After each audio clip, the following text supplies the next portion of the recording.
Hello everyone, this is Kayla with the Twinsburg Library, here again for another awesome story and science. You guys ready? Now today we're going to be reading and learning and science experimenting all about flowers. So let's get started. We're going to read What Blossoms in Spring by Jenna Lesnar. And we want to thank Cherry Lake Publishing for letting us read today. All right, spring season. Spring is here. Days get warmer. New plants begin to grow. It's my favorite part of spring is all the flowers. Lots of rain falls. Rain and sunlight help buds grow. What is a bud? It's over here. Buds are baby leaves and baby flowers. Flowers, buds blossom. They turn into flowers. Tulips blossom every spring. Let's see, what color tulips do you see? I see pink and purple and yellow and kind of a red-orange. I think those are my favorite. Okay.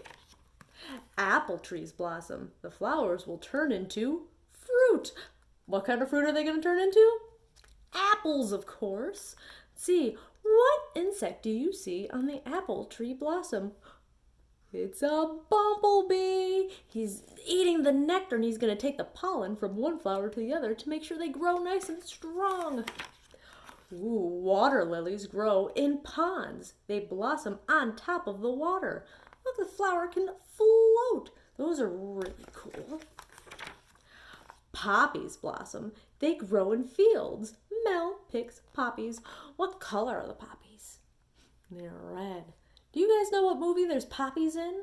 Have you guys ever seen Wizard of Oz? There's a whole field full of poppies in that movie. Let's see.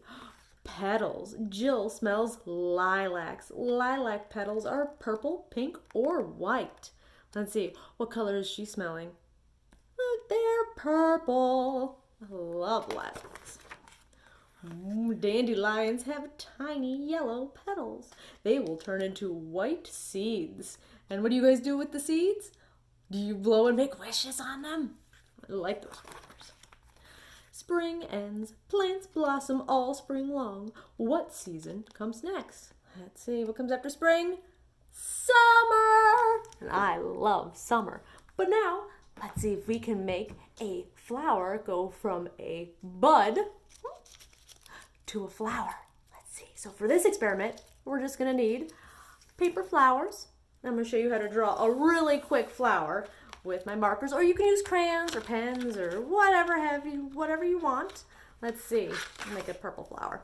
So all you have to do, you're going to draw a nice center to your flower for all the pollen and the nectar.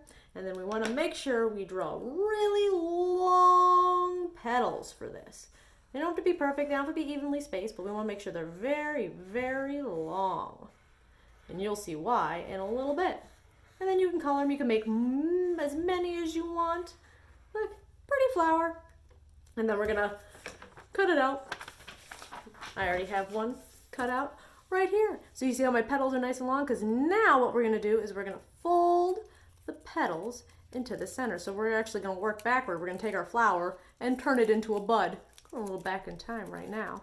Move it towards the center. And then, so now we have all of our petals in the center. So now it looks like a little baby flower and it's a bud. And then, really, really easy, we're going to take a bowl of water or a plate of water. You don't need much water. What we're going to do is, what does a flower need to blossom? See, it's going to need sunlight and dirt with fertilizer and all that good stuff. And then it also needs water. So let's see what happens when I put my little bud and give it some water. Ready? Put it in there. And we're going to give it a second. We're going to give it another second. I think it's starting to work. This takes a little while. You guys see it? Here, we'll put the other one in there too. Maybe this one will be faster. Let's see. I think it's going. What's happening to it? It's starting. We're going to help it a little bit. Look at that. It's starting to blossom and open up because the paper is absorbing all of the water. Oh, this one's working. There we go. This one's absorbing the water and it's pushing it out, out, out into the petals to make it blossom. And that's kind of how a real flower works. It gets bigger and bigger and bigger, and then it gets heavier and heavier and all full of water and nutrients, and it forces the flower open. Look at that. Nice and easy. Have fun experimenting. We'll see you next time. Bye, guys.